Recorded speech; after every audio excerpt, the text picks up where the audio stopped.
રાજકોટના સણથલી ગામે પુરુષોત્તમ રૂપાલાના વરદ હસ્તે સામૂહિક આરોગ્ય કેન્દ્રનું લોકાર્પણ કરવામાં આવેલું હતું। રાજકોટના સણથલી ગામે ₹3.5 કરોડના ખર્ચે નિર્મિત સામૂહિક આરોગ્ય કેન્દ્રનું કેન્દ્રીય મંત્રી પુરુષોત્તમ રૂપાલાના વરદ હસ્તે લોકાર્પણ કરવામાં આવ્યું।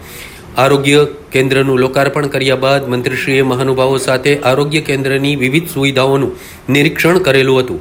મંત્રી પુરુષોત્તમ રૂપાલાએ આ પ્રસંગે દર્દીઓને વહેલા સાજા થઈ હસતામુખે ઘરે જવાની શુભકામના પાઠવતા લોકોને અવશ્ય મતદાન કરવા અનુરોધ કરેલો હતો। મંત્રીએ આ વિસ્તાર સાથે સંકળાયેલી તેમની રાજકીય સફરના સંસ્મરણોને વાગોળેલા હતા અને સતત જન સમર્થન માટે વિસ્તારના લોકોનો આભાર વ્યક્ત કરેલો હતો।